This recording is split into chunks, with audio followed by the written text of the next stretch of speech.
Good afternoon, everybody. Welcome to class today. Thank you for joining me, whether you're watching live or you're watching the recording. I appreciate you watching. Thanks for tuning in. We're getting ready to start the final module of the course, right? We're coming into the home stretch here. Got a few weeks to kind of deal with this final module.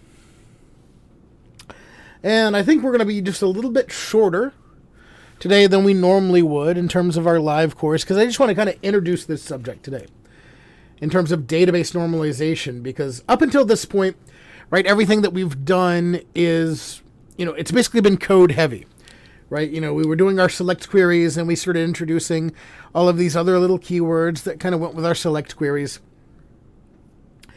And then we started working with our, language that manipulated our tables and allowed us to insert records and delete records and alter tables and all that kind of stuff. Right, but when we're talking about database normalization, which is what this module is about, what we're really talking about is more theoretical, right? It's more how we implement databases at the theory level, how we arrange data, how we choose which data goes in what table, right? Which has been, maybe a question that you've had this semester while you've been, working with our tennis databases that we have, had previously built for us. Right, because as we've been working with these databases have been kind of built for success for us, right? They have been built previously, and they were built with quality, and they were built so that we could do different things with them and practice different things with them. Right, so as we were approaching the topic of, selecting things from databases and changing our databases, we had a database that we were working with that, was created to an end. Right, but now we're kind of going backwards, kind of going back in time a little bit and talking about a time before the database is created. As we are just starting to make our decisions about how exactly we're going to put data into a database. Which data goes into what table. And that's the process of normalization. Database design, we could also term it. Right, and so what we're going to do over the course of the next few weeks is we're going to talk about, what normalization is, different forms of normalization to kind of get our data to be, in the most, what we would call normal form that would allow our data to be the most efficient, right? Because really, in the eyes of,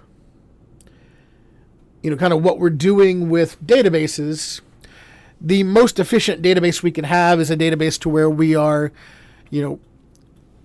we have as minimal redundancy as possible, right? As little redundant data as possible.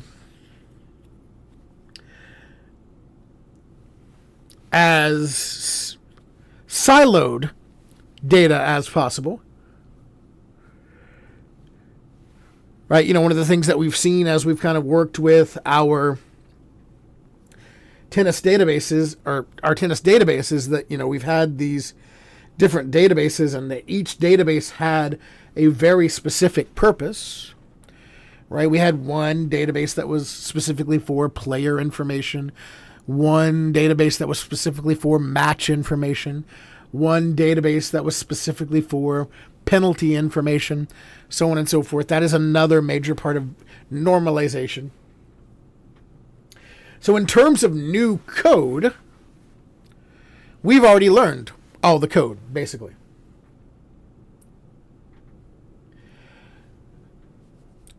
what we're going to be learning now is how we can apply that code in terms for restructuring databases, or basically making a good plan to structure databases in a high quality manner. And so that's what we're talking about when we are talking about the concept of normalization. So let's get ourselves a formal concept of normalization. So when we're talking about normalization, a formal concept of normalization is the process through which we design our databases. And we want to remove redundant data within our database.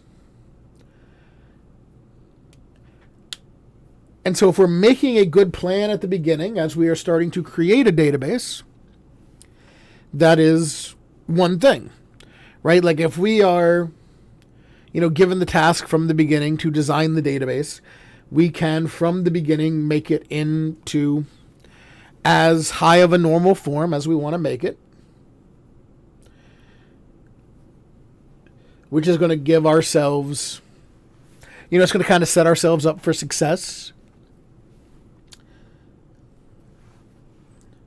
But at the same time, right, if you are entering into a database that's already been created, you might find it necessary to restructure the database, which is why I choose personally to teach these concepts at this point in the course, right, when we've gotten to this point. You find some courses out there that might flip this a little bit, right, and teach the concepts of normalization at the beginning of the course instead of toward the end. But in my opinion, right, if you're asking someone to normalize a database, you're really asking someone who already has all of the skills to create a database and to select and work with a database to make a database even better and even more efficient. So it's one of those, it goes back to one of those central tropes of programming that I talk about time and time again, where the first thing we want to do is we want to make it work. And the second thing we want to do is we want to make it better, right? And so, as if we kind of look at this from the perspective of, well, first make it work, then make it better, then that kind of more accurately portrays the significance in which, I've kind of laid this course out in terms of how we have kind of laid out the modules and given this course a progression, right? First we were just kind of working our way through figuring out how to deal with databases. And now we're learning about how to make them better and create them better. Right? It gets back to those core tenets. And so as we're working with databases, one of the key things for us to note is that as we are normalizing, we start in an unnormalized form or in a first normal form. And as we restructure, we can actually progress up or tier up to the different higher levels or higher forms of normalization. So the way that I kind of like to get this started is by telling just a little story. Right, and so that's what I want to do for our live class this week, is I want to tell this story. And that once I'm done with this story, that is probably where we're going to end for today. Before this story, I want you to imagine something. I want you to kind of take yourself out of time and space from where you're at right now and put yourself in a bit of a different place.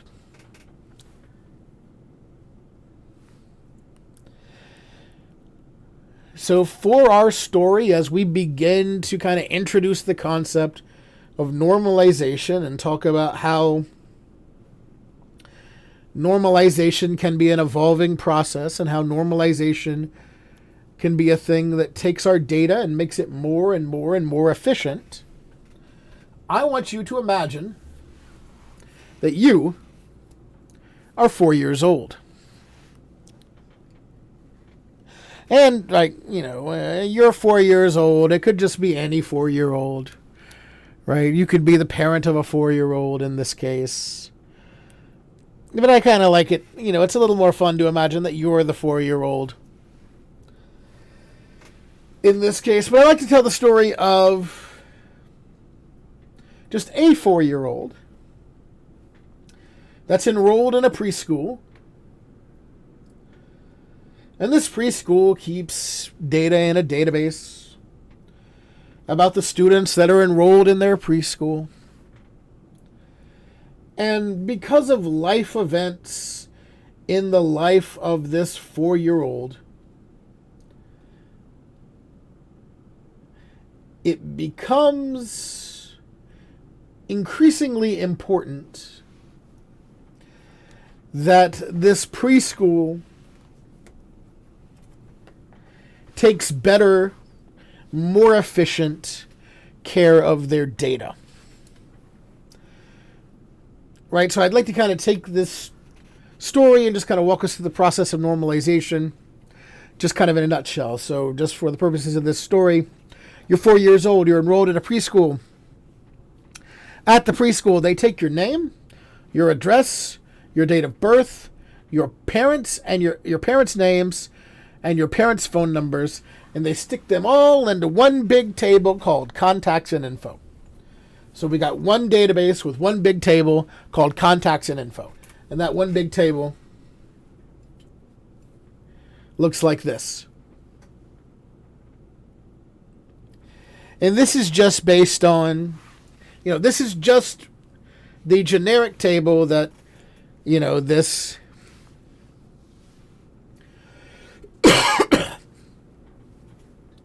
this preschool has.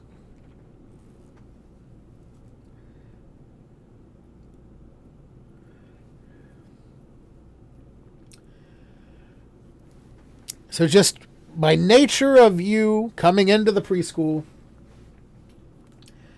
they have this table and they put all this information in. Your name, your address, your date of birth, parent 1 name, parent 2 name, parent 1 phone, parent 2 phone. Now there are some things to note here, right? There are some things to note here that we've talked about previously being important. For example, there's no primary key here, right? Like there's no unique identifier for the student. Multiple students could hypothetically have the same name, in which case you'd have data duplication. You'd have different parents and different addresses and different date of births for the same student name. You'd end up with some data duplication issues. How would you know that you got the right student info if you were just pulling data on the back end without having a more intimate knowledge of the situation? There are some other problems that will come to light as we continue our story. But you are a bit of a fortunate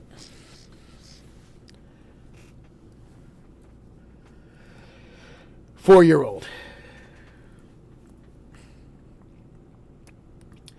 You're a bit of a fortunate 4-year-old.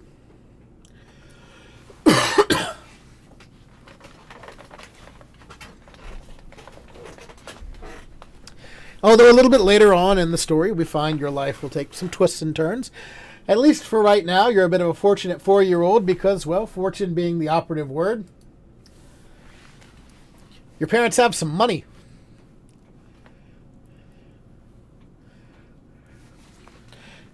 So your parents being wealthy, are able to donate some money each month to pay for extracurricular outings and other things. So they take the payment info for that in another big table called donors. And in this table called donors, they take the parent name that is making the payment. They take the address. They take the credit card information. and they take the phone number. Now, let's look at some ways that this is broken down again, right? Like we see here between the big contacts and info folder, or the big contacts and info database, that we have parent information here, parent 1 name, parent 2 name, parent 1 phone, parent 2 phone. And then here we have parent name, parent address, credit card information. So we can imagine that probably should be 3 fields, but here they have it just as 1 field. Right, which is a problem in and of itself. Right, because typically when we think about credit card information, we think about a card number, an expiration date, and, the little 3-digit code on the back, and a phone number. So we see a lot of information that's been duplicated here in the donor table. And we see this credit card information that's all in 1 column, even though it probably should be in 3 columns. Right, so that's pretty sloppy, right?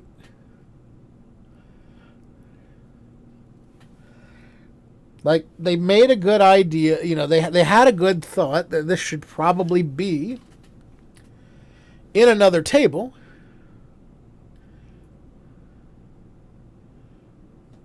But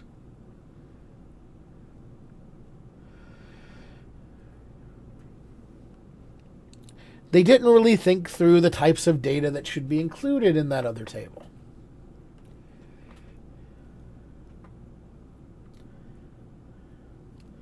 Now, I said this story was full of twists and turns.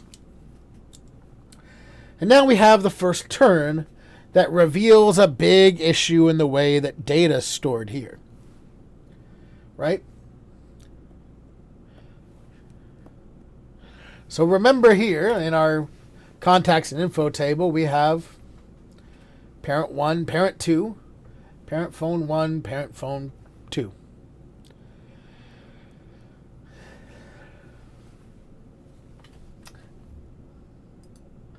Well, our first big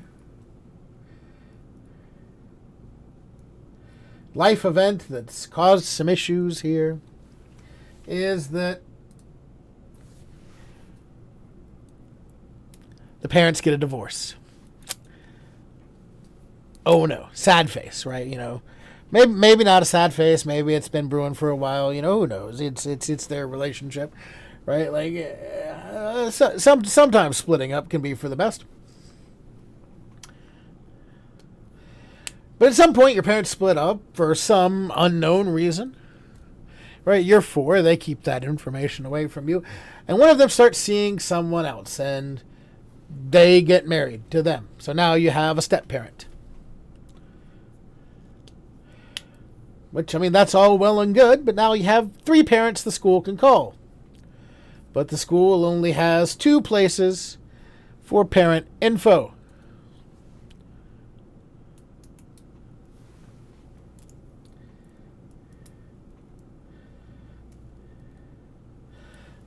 Well, I'm the preschool. What do I decide to do here? Well, one of the things that I decide to do is take and I break up the first table.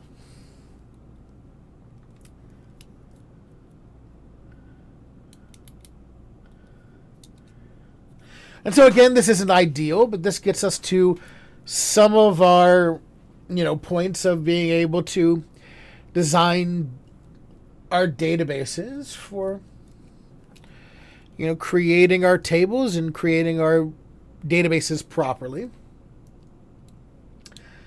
We now have a student table where we have a student with their date of birth in one table. And in another table, we have basically a parent table with a parent, the parent phone, the parent address, and the student that they are connected with, whomever that may be. And that's still not ideal, right?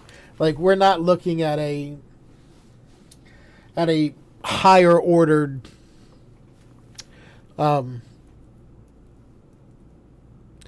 normalization here. When we're talking about normalization, either next week or the week after, one of the things that we will do as an activity is we will kind of look at this database and we will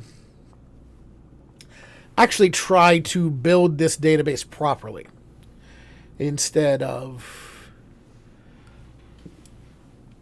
the way that the preschool is kind of sloppily building it here.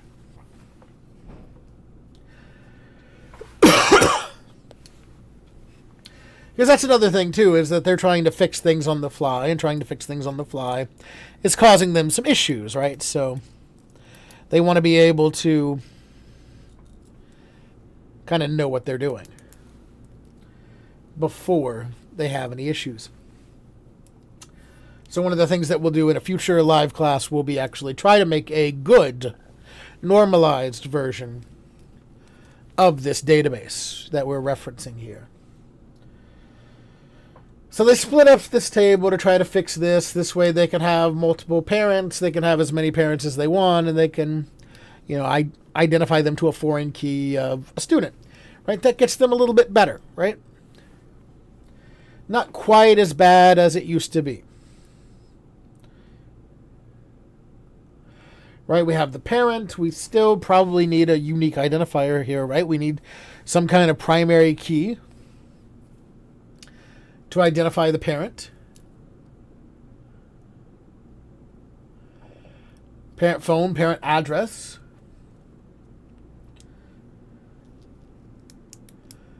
Parent name. And then the student being the foreign key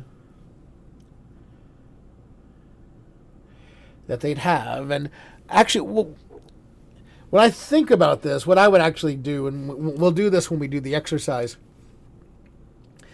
is instead of two tables, this would actually be 3 tables. And when we try to get this into third normal form in a couple weeks, we'll talk about why this would be 3 tables. Because what I'd want to do is I'd want to, instead of duplicating information in the parents table, I'd want to have another table where I would have the parent-student relationship, basically. And we'd try to figure that out. But we could do that when we actually create a good version of this database.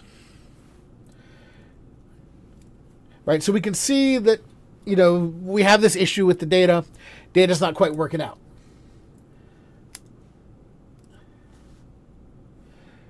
And now we have this other issue that's come up. Right? And that's the work phone. One of your parents starts to work on a military base.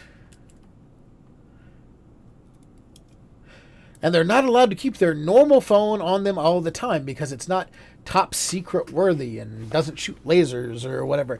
But they are allowed to give the school the phone number of their awesome laser shooting phone as well, right? Just because, it's encrypted, right? So it's encrypted two-way traffic. So, while they're on base, it's encrypted so they can make encrypted calls and it's fine. Right, whatever. So now the school needs to store the 2 phone numbers for one person.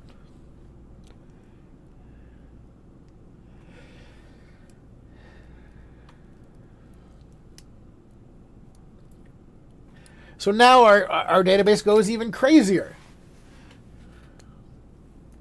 Right now in one table we have the student with their date of birth, the student with the parent relationship, the parent and the parent address relationship, the parent and the phone number relationship, and the parent and the credit card information.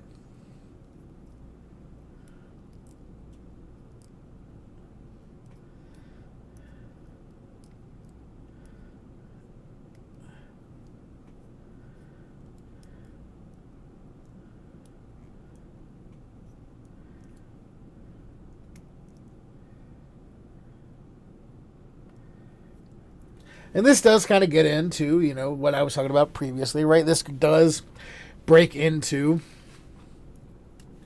that idea of, well, what would we do to kind of get this into a higher normal form?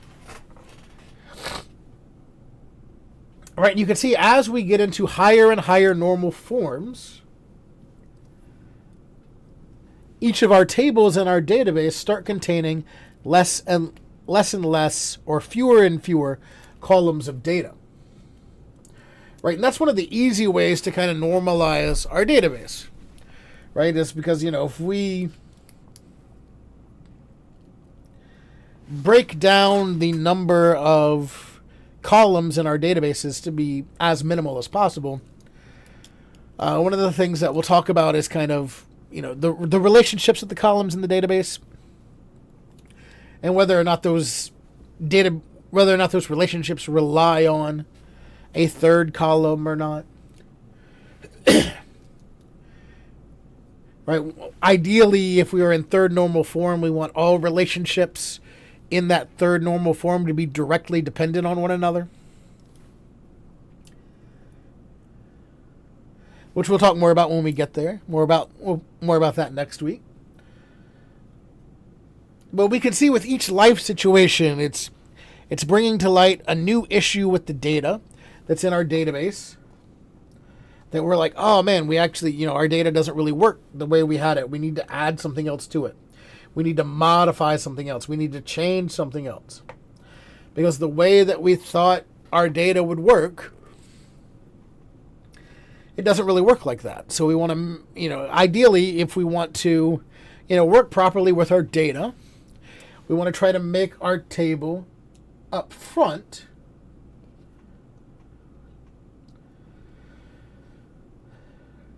work with the most flexible amount of data possible. And then we realize, as maybe a student gets a name change, well, that's when we realize that, trying to use the student name, or we get two students with the same name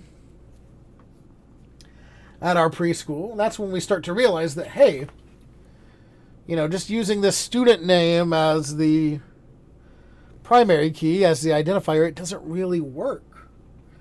Once we get into that, we actually have to use some other primary key here to be able to work with this, and then we get into other things, and this is a bit of overkill here as we're working with our database.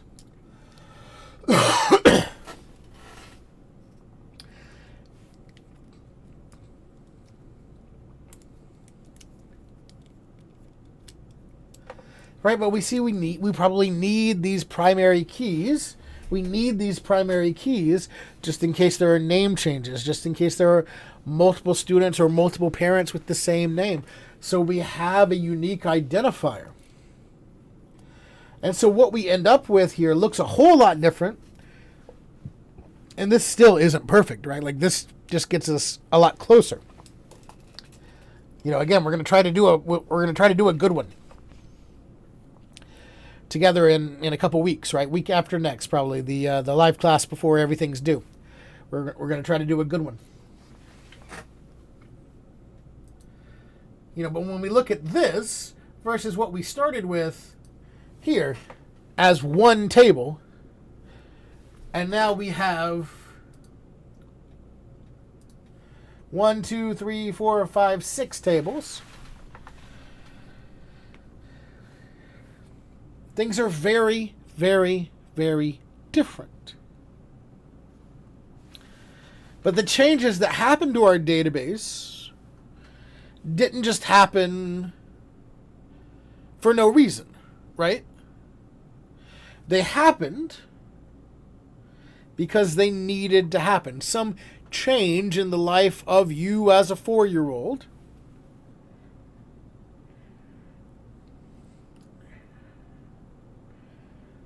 made these changes necessary.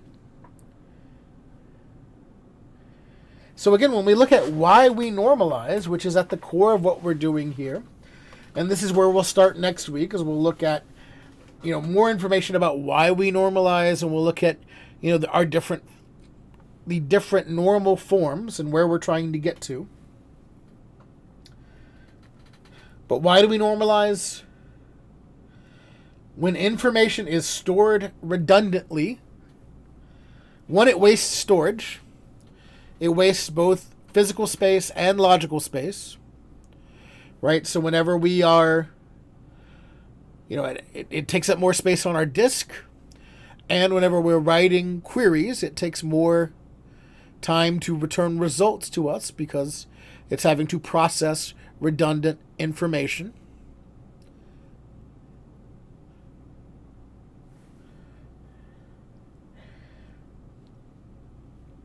And the other thing is that it causes problems with update anomalies. And we'll talk more about these anomalies again next week. These are deletion anomalies, insertion anomalies, and modification anomalies. But, you can kind of see how these anomalies would exist if we were to say, look at situations like, if we don't have a unique primary key and we have two people with the same name, and we go to delete that person from the data, delete one person with that name from the database, we might accidentally delete both people from the database. Or we might change a bit of information about both of those people in the database. Right? Because we didn't have something specific about that user that we could use to call that one specific record in particular. That we didn't have something, that we didn't normalize our data.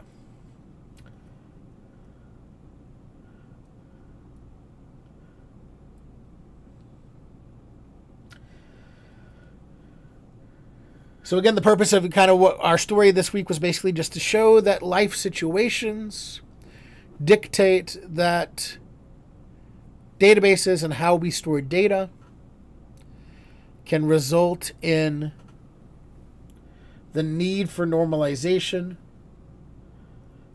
because otherwise we end up with anomalies and issues with our data to where we can't store our data properly. And so that is how we want to introduce the concept of normalization this week. So that's all that I have for you for this week. We will turn the music back on for just a few minutes, just in case anybody who's live with us has any questions. If you're watching the recording and you have any questions, please send me an email or a Teams message and let me know. But again, that's all that I have for you for today. Thank you for watching. We'll see you next time.